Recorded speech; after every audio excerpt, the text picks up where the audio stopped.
Halo, apa kabar Anda semua? Senang sekali masih terus bisa mengupdate berbagai informasi aktual untuk Anda semua lewat channel Rocky Gerung Official bersama saya Sunarif dan Bung Rocky Gerung. Cerah nih Bung Rocky, latar belakangnya bunga-bunga lagi menghijau. Ya, bunga menghijau yang sedang gugur adalah kekuasaan. Oh gitu ya. Oke. Memang selalu ada yang gugur, pasti ada selalu yang tumbuh begitu ya. Dan itu juga terjadi di Inggris ya, yang kita amati ini menarik sekali ya, karena untuk pertama kalinya saya kira dalam sejarah ini ada imigran India itu yang menjadi Perdana Menteri di Inggris di tengah situasi yang challenging, yang sangat menantang di Inggris ya. Kita nggak tahu berapa lama ini akan bertahan, yang sebelumnya kan cuma 44 hari bertahan. Nah, sementara di Cina ini Jinping ini kelihatannya makin menguatkan, mencengkram kukunya di sana karena dia menjadi presiden yang ketiga ya, periode ketiga, dan bisa jadi mengarah ke seumur hidup gitu nanti, dan dia sudah mulai menyingkirkan lawan-lawan politiknya. Nah, kalau kita ngomongin Cina, bagaimanapun juga itu pasti ada kaitannya dengan geopolitik global dan terutama Indonesia kalau untuk kawasan Asia Tenggara.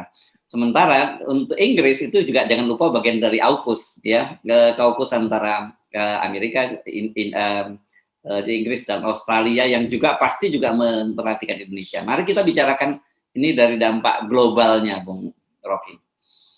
Wah, ini ini pembicaraan yang tiba-tiba harus kita lakukan karena ada perubahan dalam geopolitik sebetulnya tuh. Dan betul bahwa kalau kita mulai dari Inggris, kita anggap bahwa itu satu terobosan bahwa akhirnya politik identitas nggak bekerja lagi di situ tuh. Bayangkan kalau di Indonesia misalnya tuh nggak mungkin itu terjadi tuh. Karena ini mesti cari macam-macam cara nanti kalau ada seseorang yang punya potensi di labeli politik identitas. Nah, ini keturunan India yang betul-betul karena kemampuan dia udah dulu dia Menteri Keuangan ya, Menteri Keuangannya Boris Johnson. Jadi dari partai yang sama, partai konservatif, dan kelihatannya Inggris mengandalkan pikiran-pikiran konservatif, partai konservatif maksudnya yang sangat liberal untuk menyelesaikan perekonomian di negeri itu. Dan kelihatannya publik Inggris masih percaya. Tetapi yang lebih penting adalah sinyal bahwa partai konservatif kalau dia memerintah itu dia pasti akan sejalan dengan politik Amerika Serikat. Kebetulan Amerika Serikat bukan partai konservatif kan, tetapi ada kepentingan bersama yaitu di kawasan Indo-Pasifik dan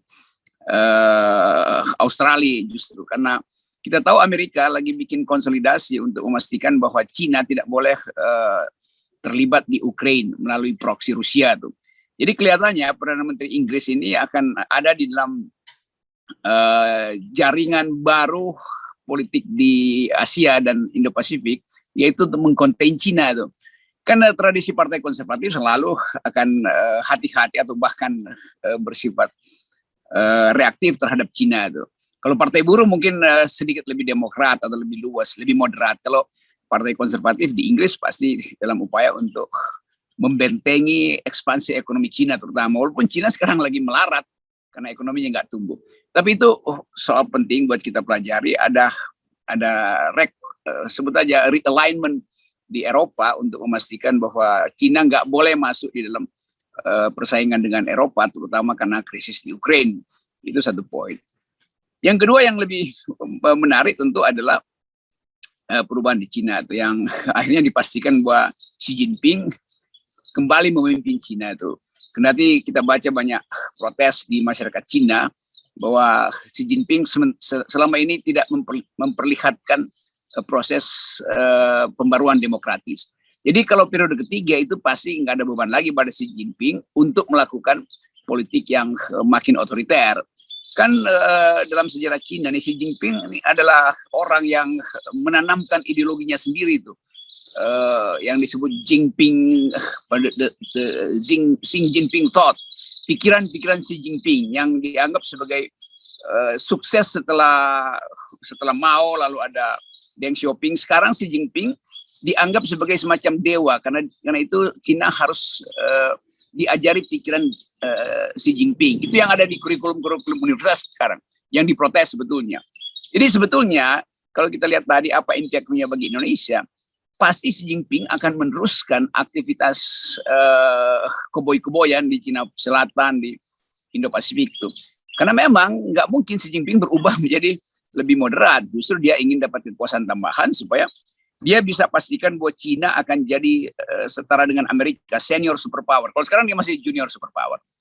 Nah, yang menarik adalah apa nanti reaksi Amerika terhadap Xi Jinping. Ya, pasti Amerika akan pasang barikade laut,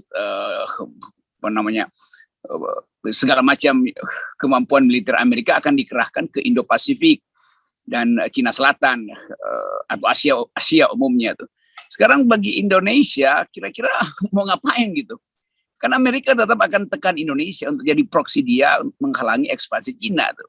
Jadi presiden berikutnya pasti tangan Amerika akan bermain di Indonesia. Kira-kira begitu gampangnya kan. Sebab dalam 2 tahun ke depan Indonesia pasti akan jadi harus diminta kepastian Anda proksi mana, Cina atau Amerika. Jadi kita lihat nanti kampanye-kampanye presiden pasti akan diwarnai oleh kepentingan politik regional Amerika di Indo-Pasifik.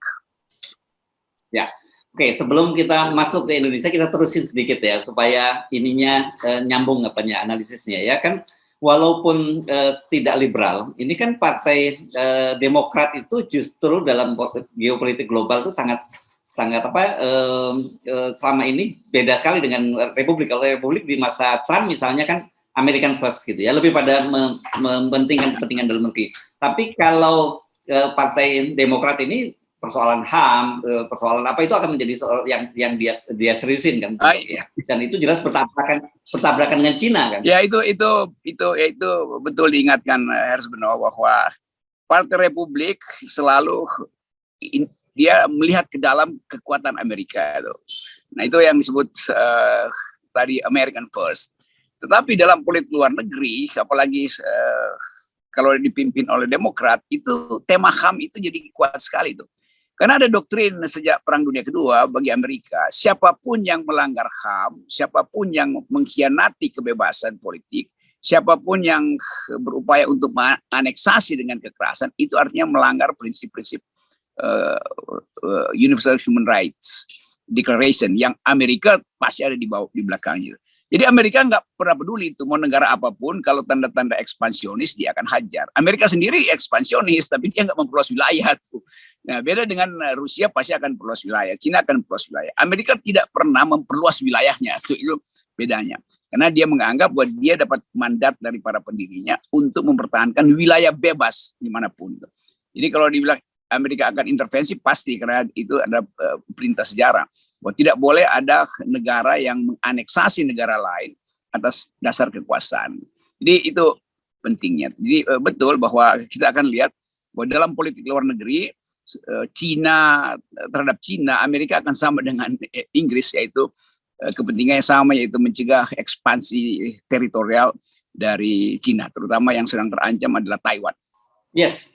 Oke, nah ini mari kita masuk ke Indonesia. Kemarin kita lihat betapa pengaruh kuat itu dari Xi Jinping kelihatan adalah salah satu pesaingnya ya. Kemarin kita belum dapat konfirmasi tentang bagaimana Hu Jintao, presiden sebelumnya dibawa keluar dari sidang dari Kongres Partai Komunis Cina. Seperti biasa kita nggak pernah dapat penjelasan yang resmi, tapi video-video menunjukkan Hu Jintao dan kemudian ada dibawa keluar dan kemudian wakil perdana menteri yang marganya juga Hu dan ini proksinya Hu Jintao itu digusur dari PKT. Artinya memang ini semakin powerful lah Jinping dan seperti Anda sebutkan tadi ini akan pertempurannya di Indonesia bagaimanapun 2024 mereka pasti akan mengamati itu. Cina akan mengamati, Amerika juga akan mengamati dengan cermat.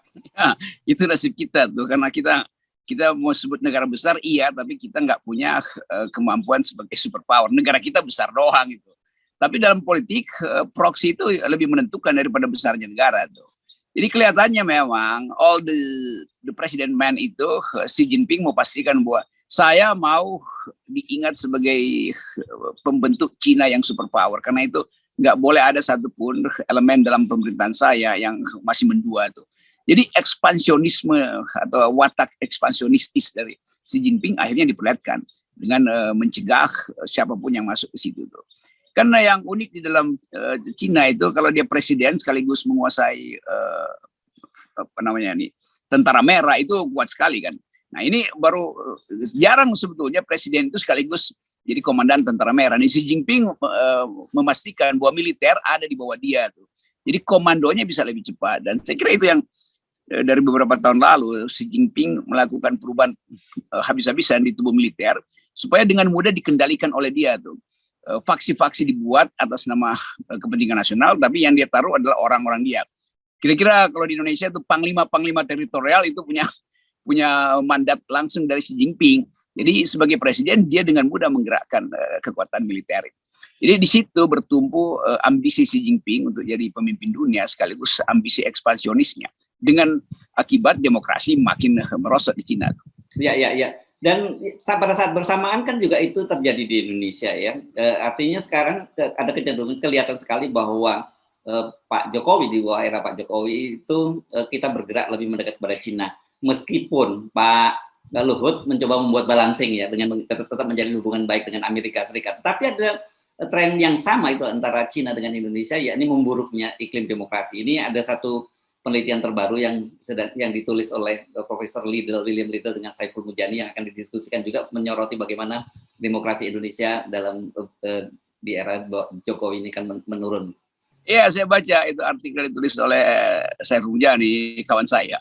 Dan orang bertanya-tanya, wah hebat nih Saiful Mujani udah mulai kritis pada presiden. Tapi kita tahu Saiful Mujani ya orang yang belajar comparative politics dan terpaksa dia mesti terangkan bahwa Indonesia di dalam ukuran apapun buruk demokrasinya. Kan itu walaupun dia suka bikin survei yang seolah-olah mengindikasikan kepemimpinan Jokowi. Tetapi ini terjadi semacam paradoks bahwa bagaimanapun lembaga survei mau promosikan Jokowi, ya di internasional Jokowi itu jatuh indeks demografinya tuh, apalagi Billy kan nggak bisa disogok untuk mengatakan ini baik-baik aja tuh. Jadi sebetulnya kita tahu bahwa keadaan kita memang buruk. Jadi penting untuk mengetahui pikiran dunia bahwa Indonesia buruk. Karena itu dalam persaingan 2024 nanti ketika Xi Jinping mulai menyusun kembali kekuatan di Indo-Pasifik, tentu Amerika akan cari partner Indonesia siapa? Kan dari secara historis Indonesia itu selalu jadi proksi Amerika untuk konten komunis di Asia Tenggara itu. Dan kemudian berubah Amerika mensponsori pemerintahan otoriter demi stabilitas di Asia Pasifik. Kan itu yang terjadi, sehingga pada waktu itu Indonesia punya kepemimpinan politik di ASEAN melalui figur Pak Harto. Tapi kemudian pemburukan ekonomi menyebabkan perubahan macam-macam. Nah sekarang kita lagi berpikir, di mata Indonesia kira-kira yang paham global politik siapa ya? Ganjar, itu agak susah tuh, karena Ganjar paham soal wadas doang, kira-kira begitu kan. Anies Baswedan, itu mungkin karena Anies sekolah di sana dan kedekatan dengan tokoh-tokoh senator di Amerika, Anies cukup punya akses. Yang lebih potensial pasti Prabowo, karena Prabowo kemarin udah diterima di Departemen Pertahanan, Pentagon ya, di Pentagon, dan sangat mungkin juga itu dibicarakan. Seminggu yang lalu kan kita dapat berita dari Amerika bahwa Prabowo bertemu dengan petinggi di Pentagon itu, dan itu pasti terkait dengan keamanan Indo-Pasifik tuh. Jadi secara logis ya mungkin Prabowo akhirnya diterima oleh Amerika, walaupun dulu tidak boleh masuk Amerika karena soal HAM, tapi sejak 2 tahun terakhir kan Amerika memungkinkan Prabowo untuk masuk ke Amerika. Jadi sekali lagi Indonesia ada di dalam kawasan yang agak rawan karena intervensi Amerika pasti akan masuk dalam pemilu Indonesia tuh. Jadi bagi kita ini kita cuma bikin analisis ya, bukan kita pro Prabowo atau pro Anies atau anti Ganjar, enggak. Kita cuma memberitahu bahwa publik internasional akan menghitung faktor kepemimpinan baru Indonesia di dalam konteks keamanan Indo-Pasifik. Kira-kira begitu. Ya. Bukan internasional semester pertama nih. Ya, oke. Tapi kalau kita buat pemetaannya supaya lebih mudah gitu ya kan, kita menyebut aja nama-nama calon yang muncul di publik ya. Ada Ganjar, ada Prabowo, ada Anies. Bahkan juga mungkin kalau kita ngomongin soal geopolitik global, kita memasukkan faktor Andika Perkasa gitu di situ ya, Panglima TNI yang jelas ke Amerika gitu. Jadi kita bisa lihat misalnya ini posisinya kalau bicara soal kepentingan Pak Jokowi dan proksi Pak Jokowi, Ganjar dalam hal ini pasti akan lebih dekat dengan Cina gitu. Artinya Cina punya kepentingan untuk mensupport Ganjar dalam hal ini begitu ya. Kemudian tapi kalau kita Amerika, mungkin Amerika akan preferensinya Amerika mungkin akan ada Prabowo, Andika Perkasa maupun Anies Baswedan gitu kan, Bung Rocky. Ya itu selalu ada faktor yang nggak pernah dihitung oleh para politisi Indonesia itu. Bahwa menguatnya Cina itu artinya mengajak duel Amerika. Kan Amerika selalu punya posisi apa namanya, bila Anda ingin perang, ingin damai, bersiap-siaplah untuk perang. Civis pacem parabellum itu bahasa Latinnya. Jadi sebetulnya penguatan Cina itu justru membahayakan Ganjar, karena Ganjar nggak akan dipromosikan oleh Amerika karena sinyalnya Ganjar ada plus Jokowi, Jokowi proksinya Cina tuh. Dan Pak Luhut berupaya balancing itu. Pak Luhut kan paham tentang perubahan politik ke depan itu kan. Nah Pak Jokowi nggak paham itu. Jadi Pak Jokowi masih ngotot soal Ganjar. Padahal sebetulnya dalam segi perhitungan politik global ya Ganjar itu non faktor. Karena dia nggak paham politik internasional, dia ada dalam sejarah record dekat dengan Cina tuh. Jadi itu soalnya tuh. Sementara Prabowo tentu paham politik global, paham sebagai Menteri Pertahanan apalagi. Jadi Pak Prabowo diuntungkan dalam situasi ketegangan di Indo-Pasifik. Dia punya kedudukan yang strategis untuk menyatakan bahwa Indonesia dalam bahaya, persiapannya mesti ini tuh. Kira-kira itu tuh. Jadi mungkin Pak Prabowo bilang ya itu kan, gue udah bilang kan, blessing in disguise. Gue udah prediksi bahwa Indo-Pasifik akan berbahaya karena itu udah betul. Saya ada di dalam dan Pak Jokowi memang instingnya bagus. Kira-kira begitu tema-tema kampanye Pak Prabowo nanti tuh. Oke, tapi bagi kita gini, bagi kita tidak ini kan kita memetakan saja gitu ya, Bung Rocky ya. Bagi Ya. kita juga memberikan panduan pada publik bahwa sebenarnya kita bagaimanapun juga Indonesia itu kita tidak bisa hidup di dalam tempurung begitu ya.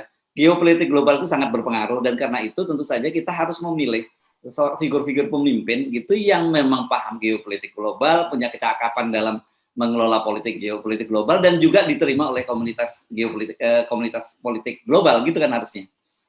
Ya, itu yang kita sebut sebagai momentum yang pragmatik sebetulnya. Walaupun Indonesia secara normatif dituntun oleh prinsip apa namanya mendayung perkarang, bebas aktif segala macam. Ya. Tapi nanti harus ditafsirkan bebas aktif itu bebas untuk aktif kemana, kira-kira begitu kan.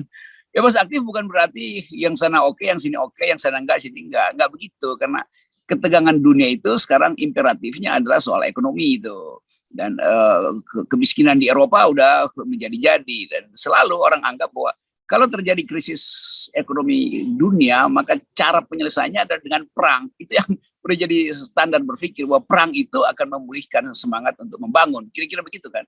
Itu yang terjadi di Perang Dunia Kedua ketika Eropa dihajar habis oleh pasukan sekutu Amerika melalui Eisenhower Plan, lalu datang pemulihan melalui Marshall Plan, lalu Eropa dibangun kembali, lalu Bank Dunia kumpulin uang untuk merekonstruksi Eropa, lalu efeknya bagi dunia ekonomi tumbuh lagi. Itu semacam dalil bahwa ekonomi itu bisa ditumbuhkan melalui perang. Jadi kita juga harus bersiap untuk menerima fakta itu bahwa ke depan seseorang yang disebut calon presiden Indonesia pasti akan diasuh oleh kepentingan Amerika tuh. Dan itu real, itu yang namanya real politics. Yang normatif politics tentu kita ingin supaya kita tidak mengulangi masuk dalam jebakan kolonialisme atau imperialisme. Tapi sekali lagi kita cuma mau hitung itu di peta sebetulnya sebagai analis. Kita nggak pro Jokowi, nggak pro Ganjar, tidak ingin mengelulukan Pak Prabowo, ingin menasihati Anies supaya juga belajar lebih banyak tentang potensi 2024. Karena nanti Anies akan ditagih bahwa mampu nggak dia menyelesaikan potensi konflik Cina dan Amerika tuh. Sementara utang kita pada Cina masih sangat besar kan. Jadi ini soal-soal itu. Jadi Anies diuji apakah dia akan masuk dalam jebakan baru, dia harus punya proksi oligarki. Ganjar juga akan diuji mampu nggak membaca politik kawasan. Nah kalau Prabowo akan merasa tanpa diuji saya udah paham lah. Kira-kira begitu. Dan itu faktanya begitu sih. Ya. Tetapi satu hal yang perlu kita garis bawahi lagi bahwa kenapa kita selalu bicara jangan hanya modal elektabilitas yang itu pun dipalsukan oleh lembaga survei begitu ya. Karena tantangan Indonesia ke depan, seperti Pak Jokowi juga sendiri menyampaikan, ini tantangannya sangat berat itu dari sisi ekonomi, dari sisi perubahan geopolitik global itu sangat berat dan diperlukan seorang yang memang punya sekali lagi minjem Pak Jokowi punya jam terbang tinggi. Dan kalau kita bilang jangan jam terbang tinggi dong. Kalau jam terbang tinggi ya Pak Jokowi lagi kan 3 periode. Jadi maksudnya kata Pak Jokowi, jangan yang jam terbang tinggi seperti saya, tapi kemudian nyungsep, kira-kira begitu kan? Hard landing kira-kira. Ini kita cuma mau nerusin metafor aja tuh. Tapi sekali lagi kita ada dalam, sebetulnya kita sangat cemas melihat keadaan itu, karena nggak pernah kita membayangkan ada ketegangan baru di Indo-Pasifik dari dua superpower, atau yang satu Cina masih potensial superpower, yang kemudian tiba bersamaan dengan tahun pemilu kita. itu konyolnya kan. Jadi kita elektabilitas, iya, apa artinya elektabilitas kalau Armada ke-7 Amerika udah jepit kita di Cina Selatan? Apa artinya elektabilitas kalau Cina akhirnya memutuskan di ujung kepemimpinan Jinping dia mau hajar Taiwan, itu udah habis lagi. Soal-soal begituan dah. Ya. Dan Cina kemarin sudah mulai show of force ya, meskipun dia melakukan blokade secara parsial di Selat Taiwan, tapi tetap itu saja bentuk dari show of force. Gua bisa kalau mau lakukan gitu. Ya, itu Cina kalau bagian nekat dia tahu bahwa dia masih punya hypersonic yang mampu diterbangkan 4.000 km, dan itu yang mengkhawatirkan Jepang, dan itu yang membuat Jepang sekarang berupaya naikin anggaran belanja militernya jadi 2 kali lipat dari APBN yang sebetulnya nggak boleh. Demikian juga Korea Utara siap-siap memanfaatkan keadaan ini untuk bargaining nuklir dia itu dengan ekonomi atau energi misalnya. Jadi Indonesia atau Pak Jokowi harus punya perspektif itu penting, pengetahuan puas tentang politik dunia tuh. Jadi kalau cuma sekedar nyindir Erlangga, nyindir Surya Paloh, ya itu diketawain sama si Jinping. Si Jinping udah berpikir pemimpin superpower, kira-kira begitulah. Ya. Jadi berhentilah hanya bicara mengeksploitasi politik politik identitas. Nah, identitas kita justru sekarang bagaimana bangsa Indonesia itu punya posisi tawar yang kuat di dunia internasional. Itu identitas harusnya. Jadi, itu sebetulnya yang orang tunggu tuh, identitas militer kita kuat apa enggak, kemampuan demokrasi kita untuk menjaga peradaban masa depan siap apa enggak, daya dukung green economy kita mampu enggak untuk membackup startup baru nanti yang basisnya ada environment. Itu sebetulnya. Jadi di situ diuji modal kepemimpinan kita. Jadi visinya mesti di situ. Nah, visi presiden mestinya lengkap segitu tuh. Kita mau tanya visi itu pada siapapun yang mau jadi calon presiden tuh. Oke.